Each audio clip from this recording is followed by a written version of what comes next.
Yes, you can eat this common weed. And tonight, I am going to change your mind about the one plant you have probably pulled out of your garden more times than any other. It is purslane. It is growing right now in the cracks of driveways and the edges of beds across most of the world. It carries more of the omega-3 fatty acids you normally associate with fish than any other leafy green on Earth, and people have cultivated it deliberately for thousands of years. But before you go anywhere near it, there is one plant it is confused with, a plant called spurge, that grows in exactly the same places, looks possibly similar at a glance, and should never go anywhere near your mouth. So, we are going to do this properly.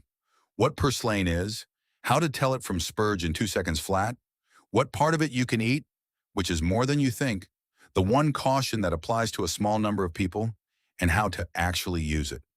Weeding is a strange business when you think about it. It takes up half our time in the garden. It is oddly satisfying.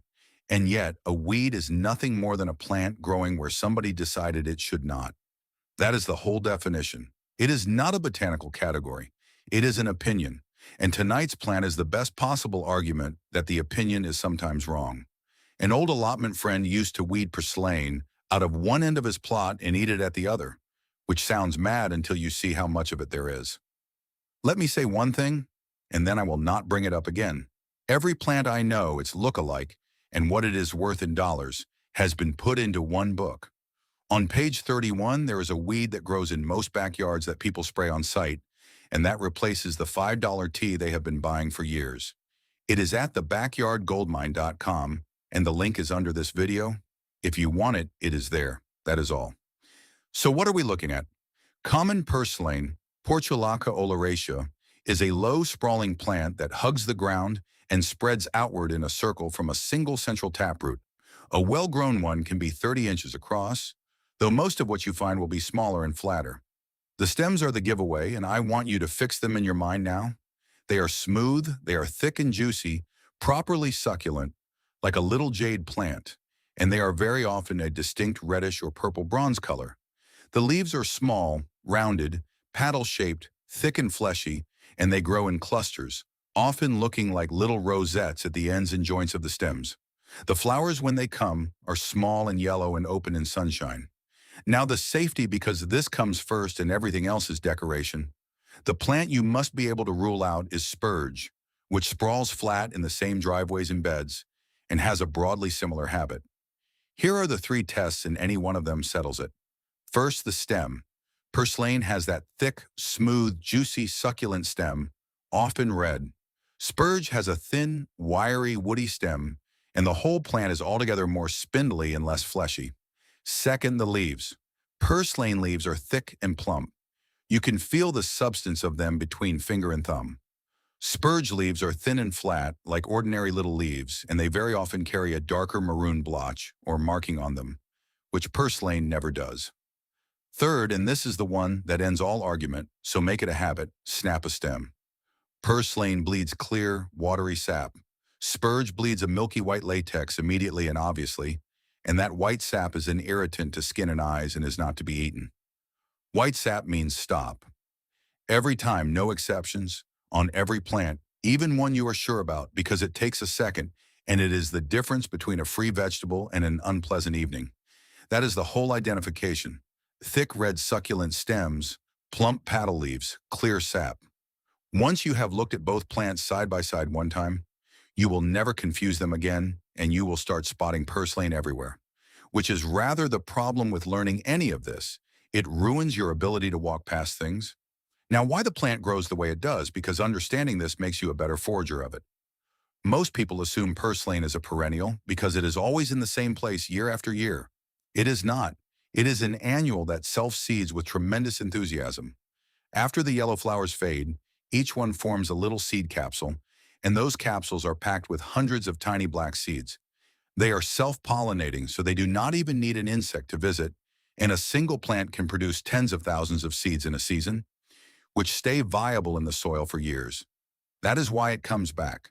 That is also why hoeing it is a losing battle. And there is a second reason it is a losing battle that catches everyone out. If you hoe purslane and leave the plant lying on the soil, it will very often simply root back in from the stem nodes and carry on growing. because a succulent stem is essentially a reservoir of water and it does not need the root to survive the afternoon. So the traditional way of dealing with it, chopping it up and leaving it, is close to a propagation method.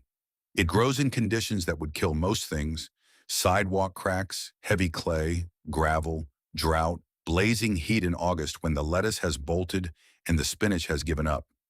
It is one of a small group of plants with a different style of photosynthesis, the sort adapted to heat and dryness, which is exactly why it is at its best in the weeks when the rest of the garden is struggling.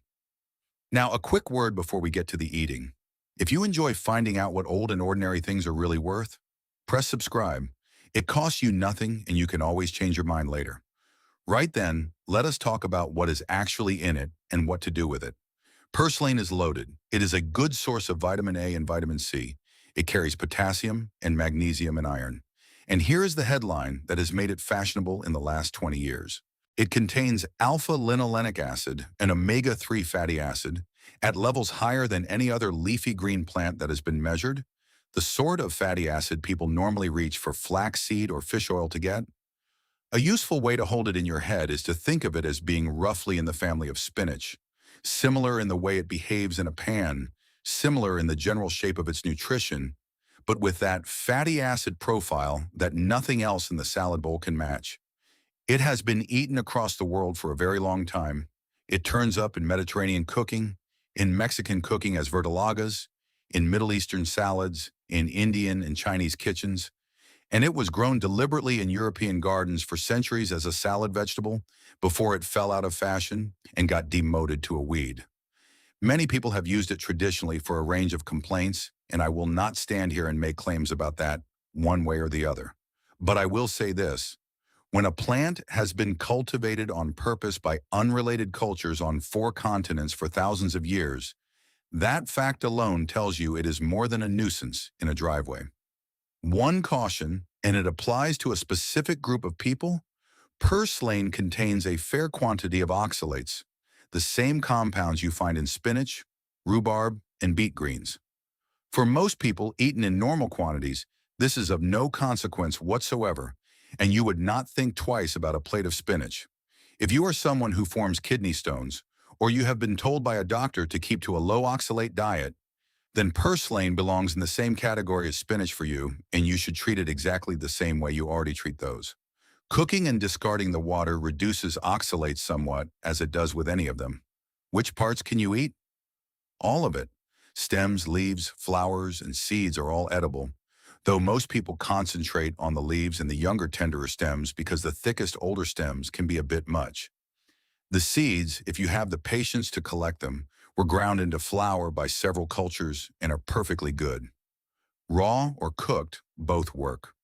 Raw, it is crisp and juicy with a mild lemony sourness and a texture somewhere between a green bean and a leaf. It is excellent in a salad, particularly a summer one with tomatoes.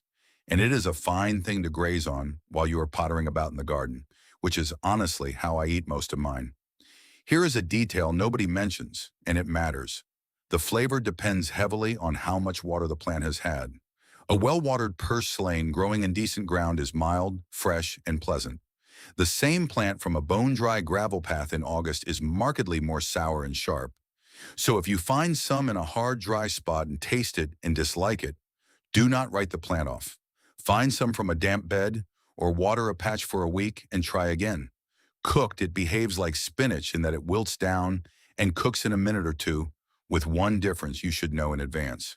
Purslane is mucilaginous, which is a wonderful word that means it goes slightly gelatinous and thickens whatever it is in, much as okra does.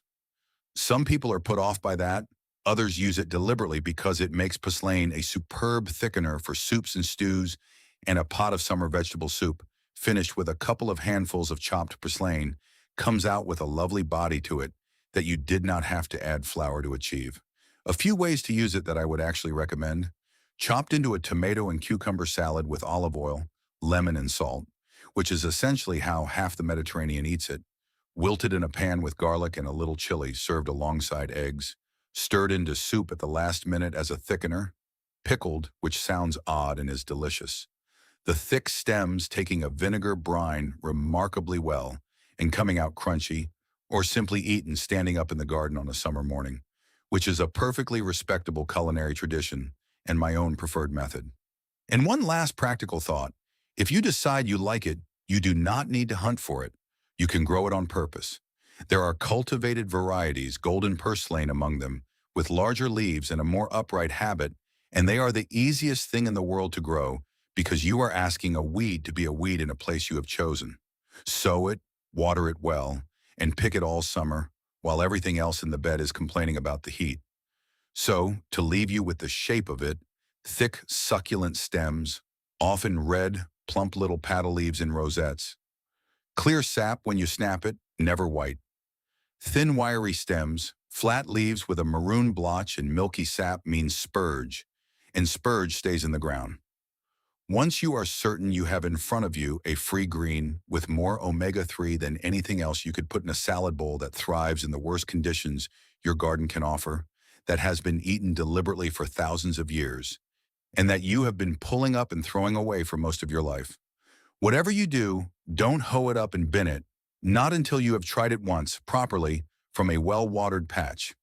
If tonight changed your mind about that plant in the driveway, press like before you go. It truly tells me to keep making these and subscribe if you have not, because next time I am attempting something considerably more ambitious. I grew the 7 most expensive spices in the world at home, saffron among them, and I will show you exactly how each one is done, and why one of them costs more per ounce than most people believe possible. Then tell me down in the comments, had you ever heard that purslane was edible, and is it growing in your garden right now? I read every single one. Go and have a proper look in that garden. You never know. See you next time. If this story changed the way you look at the common weeds in your garden, please subscribe and like the video. We are uncovering the natural history and hidden treasures that have been overlooked for too long. Let's cultivate a better future together. Our next discovery is waiting just around the corner, so stay tuned.